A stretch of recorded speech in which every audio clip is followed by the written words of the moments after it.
Irmãos amados, nós vamos abrir a palavra de Deus, o segundo livro de Samuel, capítulo 13. Segundo Samuel, capítulo 13. Esta é uma narrativa longa, eu vou apenas ler parte dela, mas olhar toda ela. Vamos ler do verso 19 ao 22. Segundo Samuel 13, 19 a 22. Então Tamar tomou cinzas sobre a cabeça, rasgou a túnica talar de mangas compridas que trazia, pôs as mãos sobre a cabeça e se foi andando e clamando. Absalão, seu irmão, lhe disse: esteve Amnon, teu irmão, contigo? Ora, pois, minha irmã, cala-te, é teu irmão. Não se angustie o teu coração por isso. Assim ficou Tamar e esteve desolada em casa de Absalão, seu irmão. Ouvindo o rei Davi todas estas coisas, muito se lhe acendeu a ira. Porém, Absalão não falou com Amnon, nem mal nem bem, porque odiava Amnon, por ter este forçado a Tamar, sua irmã. Eu gostaria de pensar um pouco com vocês hoje sobre o tema Davi, um grande homem, um pequeno pai. Um grande homem, um pequeno pai. Pela graça de Deus, nessa semana eu concluí o livro Davi, o homem segundo o coração de Deus. E a história de Davi é fascinante. Deus o escolhe, o tira das manadas, dos rebanhos, da solidão, dos desertos de Belém, onde ele era pastor, compositor, musicista. E Deus manda Samuel à casa de Jessé para ungí-lo, e ungí-lo rei de Israel em lugar de Saul. Ele era o improvável, o caçula. Só que a unção de Davi não o leva ao trono, matricula-o na escola do quebrantamento. O passo seguinte é uma vitória épica de Davi, triunfando sobre um duelista filisteu, que estava intimidando o exército de Israel por 40 dias, 2 vezes por dia. E Davi triunfa sobre ele. E então diz a escritura que Saul se agrada dele, traz o Davi para o palácio. Davi vai se tornar o músico do palácio, depois escudeiro de Saul, depois um guerreiro vitorioso, até que uma música perturba o rei e transtorna o reino. Música tem esse poder de elevar ou de destruir. E a música foi parada de sucesso nas FMs de Israel. E as mulheres cantavam e dançavam publicamente, celebrando esta música. E a música era esta: Davi matou os seus 10 milhares, Saul aos seus milhares. E Saul não suportou que alguém fosse mais honrado do que ele. E a partir daí Saul passa a odiar Davi. Davi se torna genro do rei. E o rei Saul tenta matar Davi através das suas 2 filhas. Ele não queria um genro, ele queria um defunto. Ele não queria uma festa de casamento, ele queria um funeral. Quanto mais Davi se fortalecia, mais o rei Saul se perturbava. E essa saga de perseguir Davi durou mais de 10 anos. Por cidades, por desertos, por vales, por cavernas. Algumas dessas vezes Davi fraquejou muito, mentiu lá em Nob, e foi responsável pela morte de 85 sacerdotes. Mentiu quando foi para Gate e teve que se fingir de doido. Mentiu já no final da jornada das fugas, passando a ideia para o rei filisteu, o rei Aquis, que ele tinha mudado de lado, tinha abandonado Israel e agora tinha se aliado aos filisteus. fez jogo duplo por mais de um ano. A providência de Deus foi tamanha com ele, até que o rei Saul morre, porque ele nunca tinha levantado a mão contra o rei Saul. Ele volta para Israel depois de estar na tragédia de Ziclag. Ele é ungido rei de Judá em Hebrom. Depois da morte do filho de Saul, Isbosete, que foi colocado como rei das tribos do norte por Abner, ele é ungido agora rei sobre todo o território de Israel. Mas Davi fez um erro, cometeu um erro muito grave, porque como rei pactual, ele desobedeceu um princípio de Deus, que não podia multiplicar para si mulheres, e imitando as nações pagãs, ele montou um harém. E lá em Hebrom ele teve várias mulheres com muitos filhos. Quando ele conquista Jerusalém e constitui Jerusalém em capital de Israel, ele arranja mais mulheres e tem mais filhos. Vocês bem sabem o drama que foi, a infidelidade dele, o adultério dele com Batseba, e ele depois manda matar o marido da Batseba, e depois se casa com Batseba, e a partir dali Davi entra num declínio. E para mim, um dos pontos mais críticos da vida deste homem, que foi um pastor, que foi um compositor, que foi o mavioso salmista de Israel, que foi o arpista de qualidades superlativas, que foi um guerreiro, que foi um líder, que foi um rei e o maior dos reis de Israel, foi um pequeno pai. Um pequeno pai.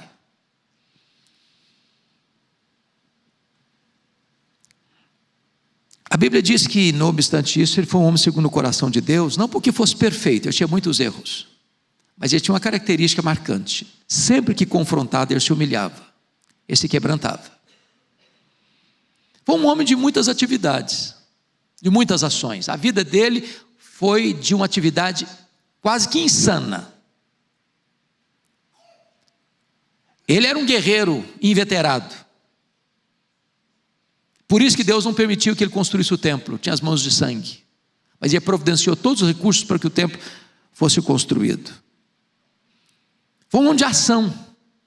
E pastor Ivan, uma coisa que me chamou muita atenção agora, é que a Bíblia diz que, hoje o senhor estava falando do Moisés, que morreu com 120 anos, e a Bíblia diz que Moisés morreu com vigor, né?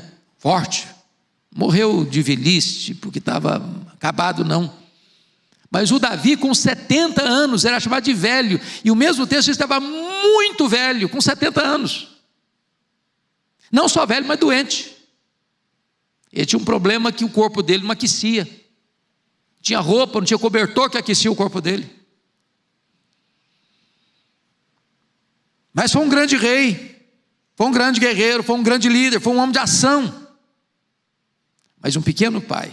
Então vamos ver por que foi um pequeno pai. Primeiro, Davi era até um pai bem intencionado. Por exemplo, ele deu nome a alguns dos filhos deles com muito significado. Adonias, por exemplo. O que significa Adonias? Adonias significa aquele que pertence ao Senhor. Ele deu nome num filho de Salomão. Salomão significa pacífico. Esse Salomão foi entregue nas mãos do sacerdote, e o sacerdote tem um outro nome nele, Gedidias, que significa o amado do Senhor. Nasceu outro filho, ele deu o nome de Absalão, e Absalão significa o pai da paz. Obviamente ninguém dá nome tão bonito num filho sem ter uma expectativa, né? Um desejo, um propósito, que o nome desses filhos se torne realidade na vida deles.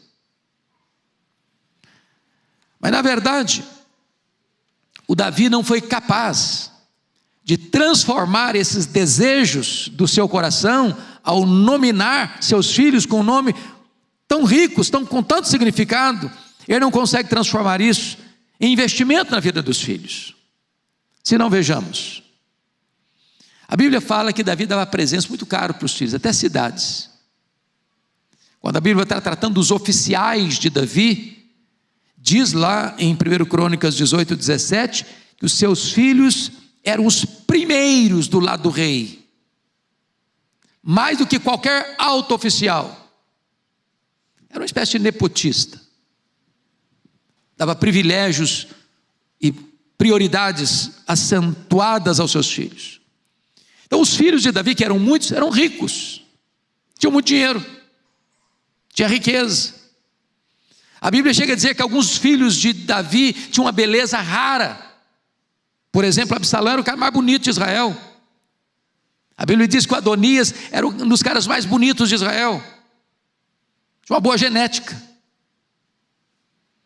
Mas filho precisa mais do que dinheiro. Filho precisa mais do que presente caro. Filho precisa mais do que prestígio político. Filho precisa de pai. Davi, portão para fora de casa, era um gigante, mas para dentro do portão era um nanico, era um anão. Seus filhos tinham tudo, mas não tinham pai. Era um herói lá fora, mas em casa não tinha um pai presente. Talvez porque Davi fosse um homem ocupado demais, e era mesmo. Talvez porque Davi teve filhos demais, com mulheres demais, e ele não dava conta de acompanhar todos eles. Talvez porque na conjuntura Davi fosse um pai ausente, e foi mesmo, porque ele não conseguia detectar os dramas pessoais na vida dos filhos que os amigos detectavam, ele não. Na verdade, irmãos, Davi foi um pai omisso. O capítulo 13, se for lido de uma sentada só, num fôlego só, retrata isso. Primeiro problema, está escrito que o filho mais velho dele, o Aminon, desenvolve um sentimento doentio, uma paixão louca, avassaladora, pela meia-irmã Tamar, que era irmã de Absalão, a ponto do Aminon adoecer, emagrecer a olhos vistos. Tamar era uma moça belíssima, Tamar era virgem, Tamar estava na época de casamento, pronta para o casamento, e o Aminon sabia que não tinha a mínima chance dele ter Tamar, mas estava na casa de Aminon um primo, um parente, um sobrinho de Davi, chamado Jonadab, uma víbora, uma serpente, um mau conselheiro, que disse assim: olha, estou percebendo que você está doente, cara, você está com o semblante abatido, o que está acontecendo? Abre o coração. Davi não percebeu isso, Davi não notou isso, ele era o pai, ele não percebeu que o filho estava emagrecendo, ele não percebeu que o filho estava com o semblante abatido. O homem não abriu o coração e disse: eu estou apaixonado pela Tamar. Falei: então vamos criar um plano, finge-se de doente, já que seu pai está longe mesmo, vamos usá-lo. Quando você fingir de doente, você vai dizer assim, aí o seu pai, sabendo que você está de cama, vai te visitar, porque tem gente que só visita parente na hora extrema, só na hora extrema, ou na hora que morre, aí sai de madrugada, desesperado.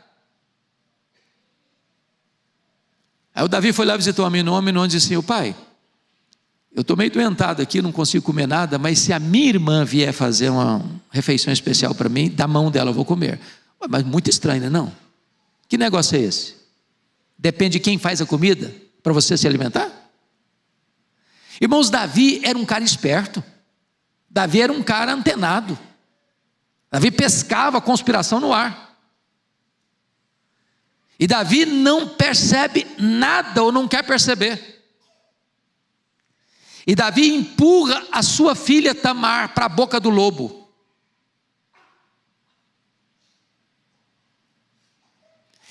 Na verdade, o Aminon estava armando uma tocaia para pegar a irmã, para violentar a irmã, para desonrar a irmã. E a irmã vai e faz a refeição, e ele manda todo mundo sair dentro de casa, e quando ela leva a comida para o quarto, só ele e ela, ele chama e garra a irmã e fala: deita comigo. Não, meu irmão, não, isso é uma loucura, não se comete essa loucura em Israel. E ele não escutou a irmã, e forçou a irmã, estuprou a irmã, e depois sentiu nojo por ela, e disse: vai embora, sai daqui. Não, agora você está cometendo um erro maior, você não pode me jogar fora agora. Pede ao meu pai, ele vai dar a você, vai me dar a você como esposa. Eu jogo essa mulher fora. Ele nem o nome dela fala mais. Sabe qual foi a reação do Davi? Dentro dessa tragédia toda, ele sendo culpado de ter mandado a filha para casa do outro filho, por não perceber as coisas. Olha aí comigo qual foi a reação dele, por gentileza. Versículo 21 do capítulo 13. Ouvindo o rei Davi todas estas coisas, muito se lhe acendeu a ira. Você conhece gente que explode, que faz um escarcéu, que faz um barulho, que grita, que xinga, mas não faz nada, não tem postura nenhuma, mais nada, só explosão. O Davi não chamou o Aminon para corrigi-lo, chamou. O Davi é o pai, ele não consolou Tamar, ele só ficou irado, só explodiu de raiva. Quem acolheu Tamar foi o irmão Absalão. Tamar não tinha que ir para cá do irmão, não tinha que ir para cá do pai, ela tinha pai. Mas o Davi falhou, nem disciplinando Aminon, nem consolando Tamar. Agora percebam vocês, por gentileza, a pergunta do Absalão a Tamar. Olha o versículo 20. Absalão, seu irmão, lhe disse: esteve Aminon teu irmão contigo? Ora, pois, minha irmã, cala-te, é teu irmão. Não se angustie por causa dele, por causa disso. Por que ele fez essa pergunta? Esteve Aminon teu irmão contigo? O Absalão está pescando as coisas, Davi não.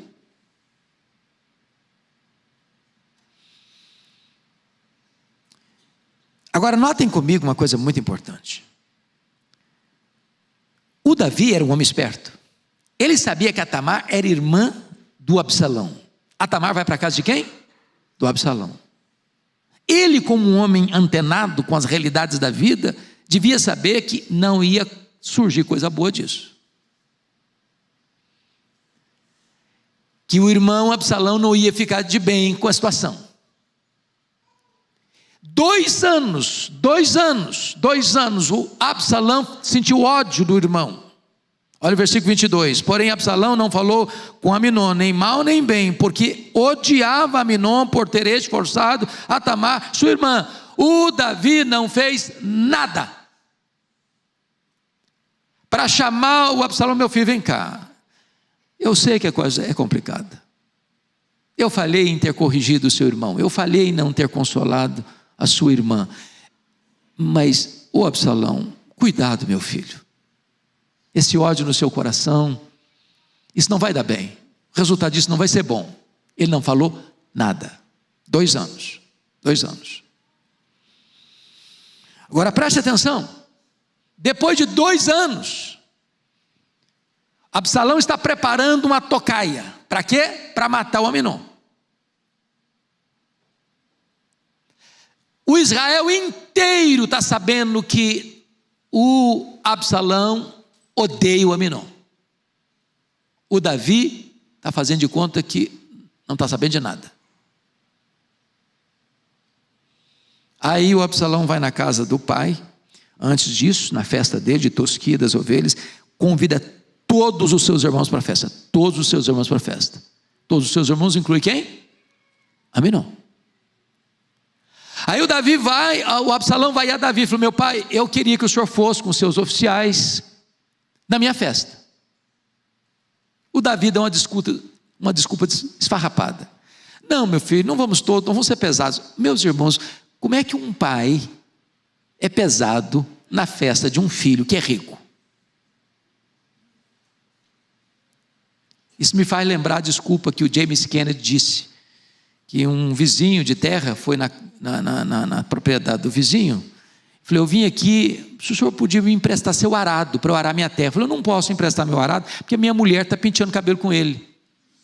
Como? É que quando a gente não quer fazer, qualquer desculpa serve. Que negócio é esse, Davi? Você não vai para não ser pesado? Aí o Absalão deu a senha para Davi: então, meu pai, já que o senhor não quer ir, manda o Aminon ir. Ué, mas por que com o Aminon? Todos os filhos tinham sido convidados. Todo Israel sabia que Absalão odiava o Aminon. Estava na hora, Davi: meu filho, por que você está... Ele chegou a falar isso: por que você está falando do Aminon? Não, pai, já que o senhor não vai, manda o Aminon. Insistiu. Era a hora do confronto. Meu filho, olha lá o que você está fazendo. Cuidado. Ou ele seria o primeiro: eu vou, porque eu preciso estar lá. Eu vou estar lá de olho, eu vou estar lá antenado, eu vou estar lá vigiando. Ele se omite covardemente. É claro que aquela festa era a festa da morte, da tocaia, para matar o Aminon. E Aminon foi assassinado. Assim como Davi empurrou a Tamar para a boca do lobo, Davi empurra o Aminon para a tocaia da morte. Quando Absalão mata o Aminon, não com a sua própria mão, com a mão dos seus homens, dos seus capatazes, a notícia que chega a Davi é que o Absalão tinha matado todos os filhos do rei. Notícias costumam chegar exageradas, não é verdade? Até hoje os noticiários costumam exagerar um pouco as informações, ou distorcê-las. Sabe quem estava na casa do Davi para dizer: não é bem assim? O Jonadab. Lembra do Jonadab? O que induziu Aminon a mentir, fazer toda aquela trama para violentar a irmã Tamar. Não, Davi, morreu todo mundo, não. Ué, mas não tinha telefone celular na época. E ele não estava lá. Como é que ele sabe que não tinha morrido todo mundo? É que todo mundo já sabia que aquela festa era a festa da tocaia. E o Davi não fez nada. O Absalão foge, sabe para onde? Para Jesus. Sabe quem mora lá? O rei. Sabe quem é o rei? O avô do Absalão. O pai de Maaca. Fica 3 anos lá. O Davi persegue o seu filho,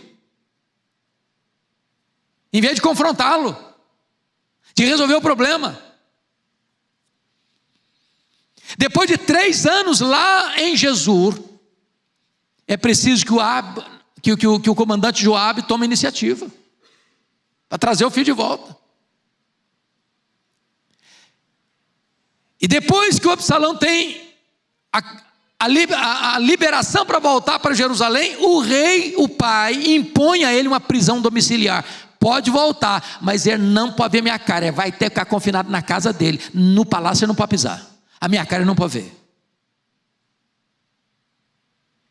Problemas mal resolvidos, irmãos, agravam-se, adoecem ainda mais. O Absalão ficou 2 anos em Jerusalém sem ver o pai. Ele não tinha condições de falar com o pai, tinha que ter um intermediário, o Joabe também está fugindo, está escorregando. Ele mandou botar fogo na seara do Joabe, para o Joabe comparecer. Falou: você vai lá e fala com meu pai o seguinte: se ele tem alguma coisa contra mim, que ele me mate, mas fale comigo. O rei Davi recebeu Absalão no palácio, e o narrador bíblico é categórico: Davi não falou uma palavra com ele, deu um beijo na face, num silêncio sepulcral. Sabe quanto tempo tem de crise? 7 anos. 7 anos. O Absalão saiu dali magoado, ressentido, revoltado, e passa mais 4 anos na porta da cidade, furtando o coração do povo. Davi era um cara esperto, Davi era antenado, mas Davi não fez nada. Nada. Depois de 11 anos de crise, o Absalão não quer conversar com o pai mais. Agora ele quer matar o pai. Agora ele quer tomar o trono do pai. Agora ele provoca uma rebelião em Israel. E ele consegue ajuntar debaixo do guarda-chuva dele a maioria da população de Israel. Ele consegue juntar para debaixo do guarda-chuva dele o conselheiro mor de Israel, que conforme segundo Samuel 16:23, a palavra do Aitofel era como um oráculo divino, é como a palavra de Deus, tudo que ele falava, batata, acontecia. O Absalão consegue trazer esse cara para a rebelião. O que é maravilhoso, irmãos, é que Deus, ao escrever a biografia dos seus servos e servas, Deus não tem heróis prediletos e Deus não esconde os seus erros. Lá em 2 Samuel 7, Deus havia feito uma aliança com Davi, uma aliança eterna, de que jamais faltaria da descendência de Davi alguém para assumir o trono, apontando para o Messias, cujo reino é eterno e cujo trono jamais será abalado. Deus disse que se eles pecassem, seriam disciplinados, mas Deus não anularia a promessa. Por providência de Deus e por resposta de Deus à oração de Davi, diz a Escritura, que Uzai foi enviado para Jerusalém para destruir o conselho de Aitofel, porque Aitofel disse para Absalão: olha, você me dê um grupo de homens, 12.000 homens, e eu vou fazer uma operação cirúrgica de inteligência, eu não vou matar ninguém, eu vou entrar com esses homens e vou matar só Davi, porque se eu matar só Davi, toda a soldadesca dele vai se voltar para apoiar o seu reino. Essa seria uma ação fatal para Davi. Mas por providência de Deus, Uzai conseguiu desconstruir o conselho de Aitofel e dar um outro conselho para envaidecer o Absalão, e o Absalão cancela o conselho de Aitofel, o conselho de guerra, adota o conselho de Uzai, e nesse conselho Absalão morre. E diz a Bíblia que Davi chora: Absalão, meu filho Absalão, Absalão, meu filho, quem me dera ter dado a minha vida por ti. 11 anos. Só depois que morreu que eu fui acordar para a realidade. Um grande homem, um pequeno pai.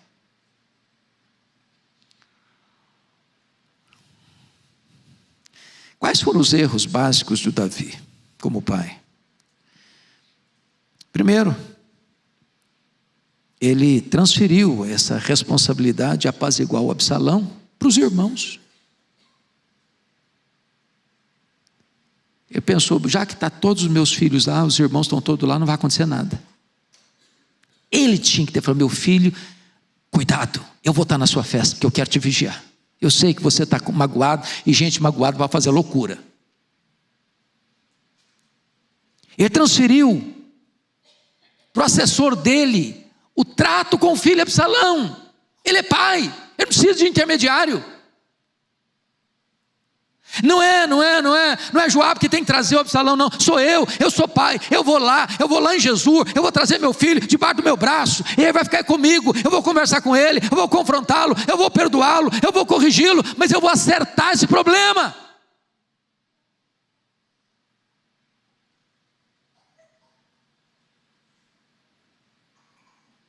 Oh, irmãos amados, Davi era capaz de vencer gigantes, enfrentar exércitos. Mas Davi parece que perdeu a capacidade de olhar nos olhos dos filhos e conversar com eles.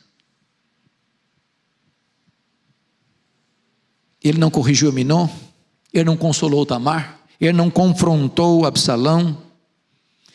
Diz 1 Reis 1,6, que outro filho dele que tentou conspirar, o Davi nunca contrariou Adonias. Era aquele paizão, passava a mão na cabeça, e não sabia dizer não para um filho, corrigir um filho, exortar um filho.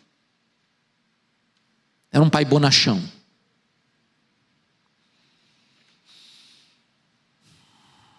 O que produziu? Muito ódio no coração do Absalão. E esse ódio começa a vazar. Por exemplo, o Absalão teve uma menina. Sabe como é que nome ele botou na menina dele? Tamar. Sabe o que significa Tamar? Palmeirinha, planta tenra. Sabe o que botou o nome de Tamar na filha? Para dizer, essa aqui ninguém vai tocar, com essa aqui ninguém vai mexer. Está vazando a mágoa.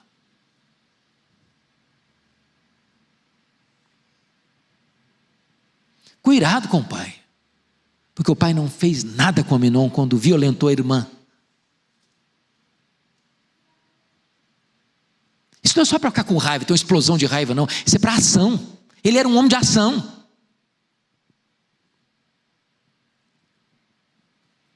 Se você perceber, ele revela o ódio do pai ao aliciar Aitofel, o cara que dava os rumos dos destinos da nação para o lado dele. Mas quem era Aitofel? Pai da Batseba. Pai da Batseba.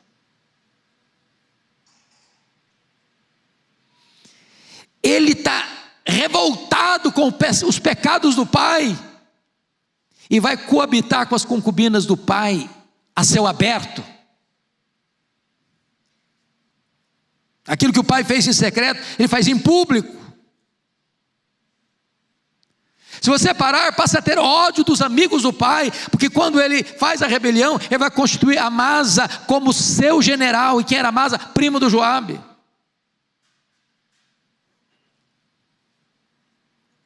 Então, meus irmãos, algumas aplicações práticas para a gente encerrar.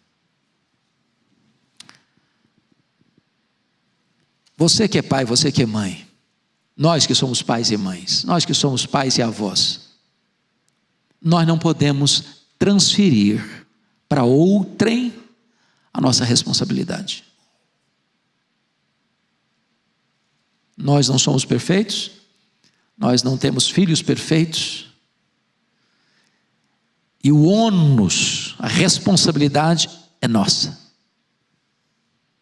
Você não transfere para babá eletrônica, você não transfere para a secretária, você não transfere para o professor de escola dominical, você não transfere para a igreja, você não transfere para a escola. A responsabilidade sua, minha, nossa.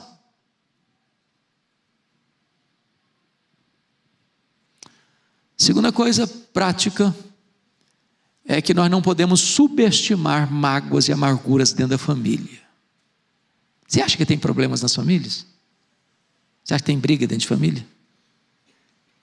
Você acha que tem família que irmão não conversa com irmão? Você acha que tem família que um filho pensa que o pai passa a mão na cabeça de um filho mais do que na cabeça do outro?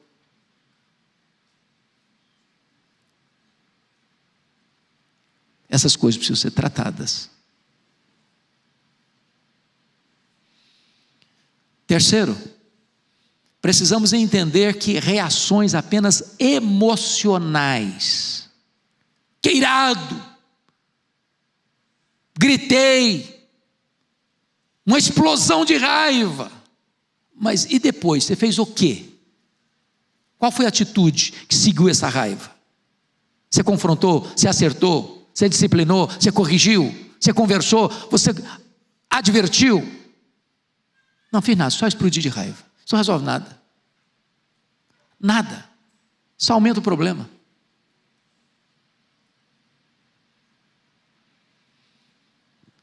Quarto lugar. Não está escrito, mas parece que está nas entrelinhas. que o Davi perdeu parece que a disposição, a coragem de confrontar os filhos depois do erro dele com Batseba. Deus o perdoou, mas parece que Davi não se perdoou. E mesmo que um pai, que uma mãe erre gravemente, se receber o perdão de Deus, retome a autoridade. Talvez para nós dizer para o filho: olha filho, papai errou, mamãe errou, mas Deus me perdoou, e eu sei que esse caminho é um caminho de morte, não ande por ele.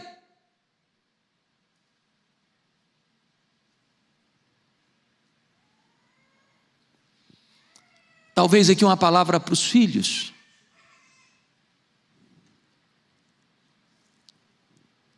Os erros que os pais cometeram no passado não precisam ser repetidos por você, filho. Não é porque o pai, porque a mãe, porque o avô, porque a avó teve um problema lá atrás, que você vai ter que viver essa situação no presente.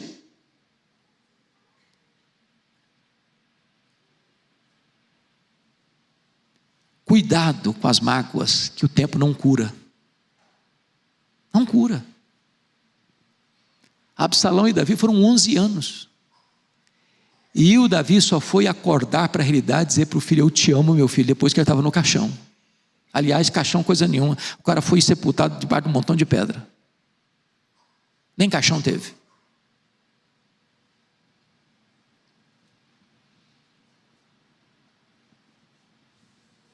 Então, se tem erro na nossa casa, e tem, porque se a sua família é perfeita, dá um endereço para a gente, CPF, que nós vamos para lá, aprender com você. A gente precisa aprender a corrigir os problemas e a perdoar uns aos outros. Lá no profeta Malaquias, eu termino aqui, está escrito no último versículo do Velho Testamento: e o Senhor converterá o coração dos pais aos filhos, e o coração dos filhos aos pais, para que o Senhor não fira a terra com maldição. A única maneira, irmãos, de não ter maldição na família, consequentemente reverberando na igreja e espraiando-se para a nação, é que o coração dos pais se converta ao coração dos filhos, e o coração dos filhos se converta ao coração dos pais. Que Deus nos ajude a amar, a perdoar, a restaurar, para que haja vida na nossa casa. Vamos ficar em pé e vamos orar.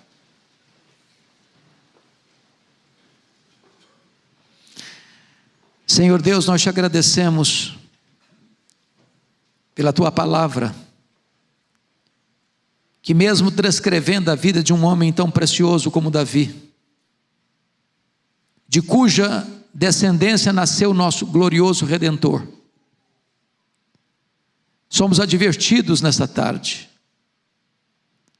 acerca do privilégio da paternidade, mas ao mesmo tempo da sua imensa responsabilidade. Ajuda-nos a não trilhar o caminho do erro, a aprender com os erros dos outros para não repeti-los novamente. E se aconteceu ou está acontecendo algum drama na família, ajuda-nos com graça para resolver esses problemas na tua presença, para que haja cura, perdão, reconciliação, restauração, recomeço. Abençoa as famílias aqui presentes, Senhor. Abençoa as famílias que estão nos acompanhando agora, nos mais diversos lugares do mundo. Põe a tua bênção de restauração da família em tempos tão difíceis como os que vivemos hoje. Oramos assim, em nome de Jesus. Amém.